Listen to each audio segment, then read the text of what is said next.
महाराष्ट्र शासनाने 7.5 horse power पर्यंतच्या कृषी पंप असणाऱ्या शेतकरी वर्गाला मोफत वीज देण्याची सवलत कायम ठेवली आहे। तब्बल 48,000 कोटी रुपयांची थकबाकी पूर्णपणे माफ केली असून हा निर्णय ऐतिहासिक ठरला आहे। अशा प्रकारची घोषणा मुख्यमंत्री देवेंद्र फडणवीस यांनी केली आहे।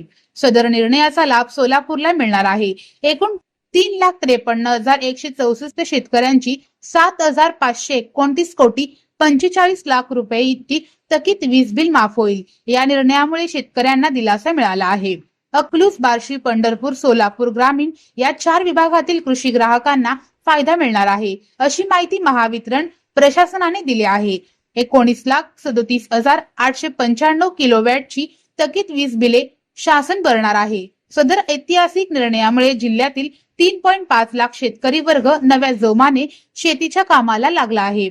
सध्या शेतकऱ्यांमध्ये आनंद व समाधानाचे वातावरण पसरल्याचे चित्र दिसत आहे। वीज बिल माफी व मोफत वीज योजनाविषयी अधिक माहितीसाठी शेतकऱ्यांनी महावितरणच्या पोर्टलला भेट द्यावी, असे आवाहन करण्यात आले आहे।